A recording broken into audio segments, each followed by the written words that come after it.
이번에는 IT 트렌드를 소개해드리는 IT 체크리스트 시간입니다. IT 컬럼니스트 이효은 씨 나와 계십니다. 안녕하세요. 안녕하세요. 네, 오랜만에 만나 뵙습니다. 예. 오늘은 어떤 IT 트렌드를 말씀해 주실 건가요?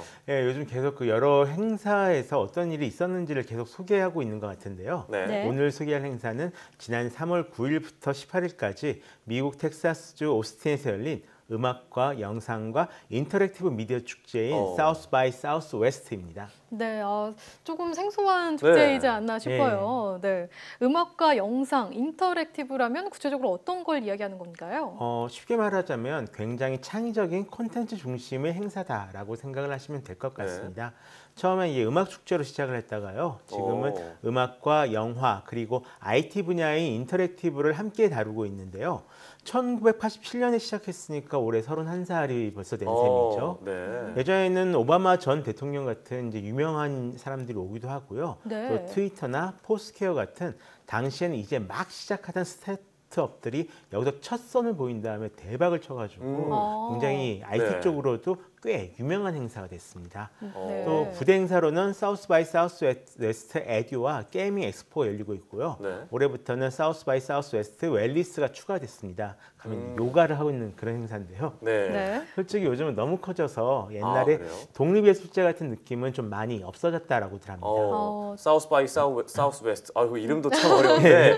그럼 이번에 이 행사에 우리 한국 팀들도 어떻게 행사에 참여했나요? 한국에서는 매년 이 K-팝 뮤지션들 위주로 쇼케이스를 이제 마련을 하고 있는데요. 네. 이번에는 이하이, 카드, 혁코, 주노플로, 세이수미 같은 아티스트들이 초청받아서 코리아 스포트라이트 at South by Southwest 2018이라는 무대를 만들었다라고 합니다. 네. 음악계 가상현실 영화인 공간소녀가 초청을 받았고요. 네. 삼성전자 사내벤처 육성 프로그램인 이 C랩에서도 참가를 했습니다. 네, 그렇군요. 역시 이렇게 뮤지션들 참가했다는 걸 들어보니까 정말 음악도 활발하게 이루어지고 네. 있고요. 또 삼성 C랩이요. 이건 그러면 당연히 인터랙티브 부문에 참여한 거겠네요. 네, 그렇습니다. 먼저 이제 보실 것은 툰스케어란 이름의 앱인데요. 글을 쓰면 자동으로 그 글에 맞는 카툰을 만들어주는 그런 앱입니다. 네. 먼저 앱에서 자신의 아바타 캐릭터를 만들고 그냥 글을 쓰면 그에 맞는 카툰을 만들어주는 건데요. 네. 갤럭시 S9에서 예전에 선보인 AR 이모지 기능이랑 함께 쓰면 꽤 재미있을 듯한 그런 앱이었고요. 그 밖에 이 박스형 홀로그램 인공지능 스피커인 오로라와 자동으로 모바일 광고를 만들어주는 이제 가젯이라는 광고 플랫폼도 함께 선보였습니다. 또 한국 콘텐츠진흥원에서도 애트모 프로젝트 같은 좀 다양한 인공지능 스타트업들과 함께 참가를 했다라고 합니다. 네, 이 툰스퀘어라는 건 그럼 직접 제가 그림을 그리지 않아도 만들어지는 건가요? 예, 제가 배고파라고 글을 쓰면 배고파하는 모습이 저절로 이제 그려지는 겁니다. 재밌네요. 저는 그림을 잘 못 그려서 이런 기능이 있으면 정말 재밌을 것 같아요. 재밌겠네요. 네. 자, 그럼 이 행사에 정말 유명 인사들도 많이 나온다고 알려져 있는데 테슬라, 스페이스X의 CEO 앨런 머스크도 참석했다고요. 예, 그렇습니다. 사실 이 사우스 바이 사우스 행사 기간에 열리는 컨퍼런스와 세션은 합쳐서 2,000개가 넘습니다. 예, 실제로 다 듣는 거는 힘든데요.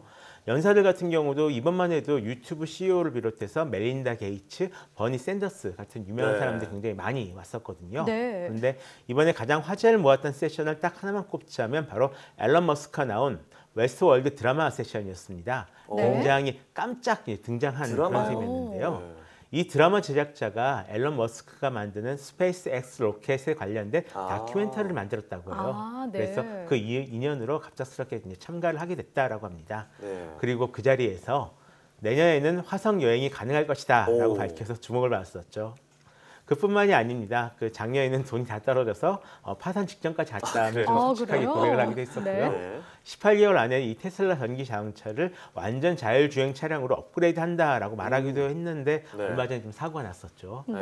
그리고 인공지능이 핵무기보다 위험하다라고 주장을 하기도 했습니다. 말 그대로 정말 빵빵 터트린 셈입니다. 핵무기보다 위험하다는 말을 했나요? 네, 여러 가지 정말 깜짝 등장에 이어서 깜짝 발언들까지 있었네요.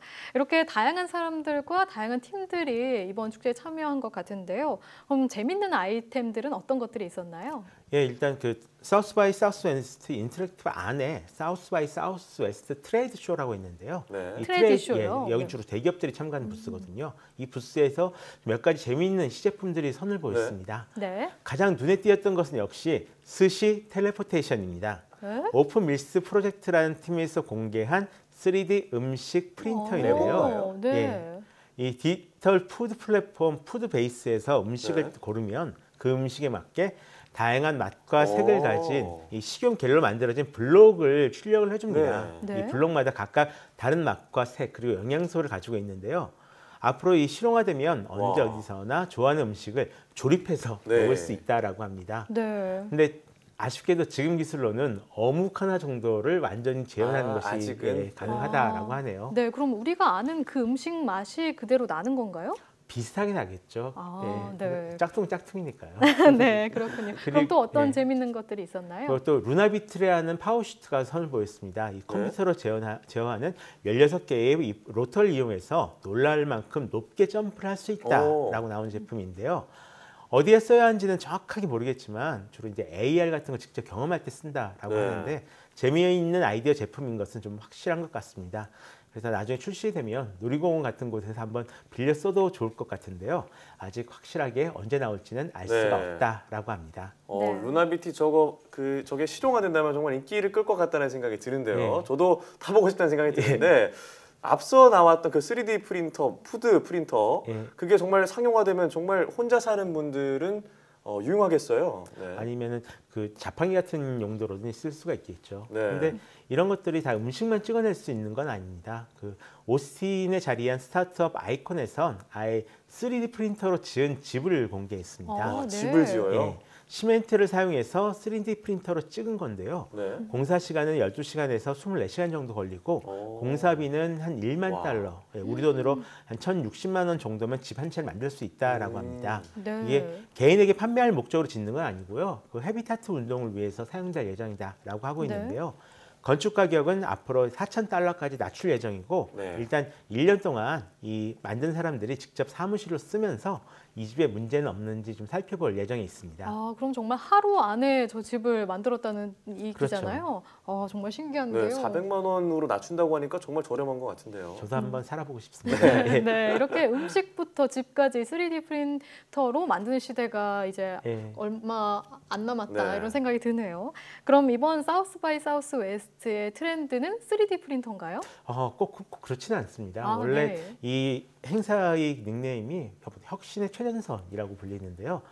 워낙 이 최전선에 서 있는 만큼 좀 특이한 서비스나 하드웨어가 굉장히 많이 소개됩니다. 근데 올해는 유난히 일본 기업이 많이 참가해서 이런 특이한 하드웨어를 많이 볼 수 있었다라고 생각을 하고요. 네. 하드웨어가 화제에 오르긴 했지만 진짜 인터랙티브 분야의 테마는 오히려 인공지능과 블록체인 그리고 가상현실 쪽에 가까웠습니다. 네. 암호화폐가 등장한 이후로 블록체인 기술이 정말 화제를 모았잖아요. 네. 그럼 이번 행사에서 블록체인 기술이 어떻게 주목을 받았나요? 일단 앞에 암호화폐의 그 암호 어쩌 그러니까 이 커런트 크런치 뭐 이런 것들을 단 세션만 해도 일단 수십 개가 열렸고요. 네. 이더리움의 공동 창업자 조셉 루빈도 여기 와서 강연을 했습니다. 그리고 ITO라고 이 종일 블록체인에 대해서만 얘기하는 이벤트가 있었거든요. 그러니까 네. 하루 종일 블록체인만 얘기하는 이벤트였는데요.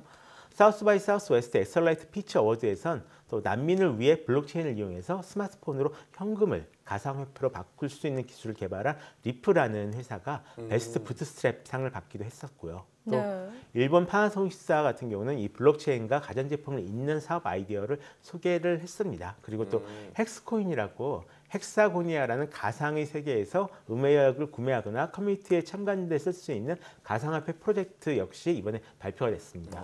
네, 앞서 그 일본 파나소닉사에서 블록체인과 가전제품을 예. 이었다고 하셨는데요. 어떻게 활용이 됐다는 말인가요? 일종의 그 사물 인터넷 시스템인데요. 네. 블록체인을 이용해가지고 이 사물 인터넷을 통해서 어떤 주고받는 데이터들의 무결성을 검증하는 겁니다. 그래서 혹시라도 다른 그 해커들이 우리 집에 있는 것을 해킹하고 이러면 이 CCTV 같은 걸로 다 외부에 볼 수가 네. 있거든요. 네. 작년에 실제로 일어났던 사고인데요. 이런 것들 이제 막을 수가 있는 거죠. 네, 이번 그 축제에서 블록체인이 어떻게 다양하게 활용될 수 있는지 보여주는 그런 장이 됐겠다 싶네요. 예. 네. 그밖에 올해 그럼 사우스 바이 사우스 웨스트에서 두드러진 트렌드가 있었다면 어떤 게 있을까요? 올해 사우스 바이 사우스 웨스트의 가장 큰 다른 점이라면 예전에는 창의성 하나에만 집중을 했다면 올해는 여기다 다양성이라는 테마를 더했습니다. 네. 우버가 이 플라잉 택시를 소개할 때 아프리카 가나 출신의 보조마 세인트 존 이름인데요. 네. 최고 브랜드 책임자입니다. 그래서 이 책임자가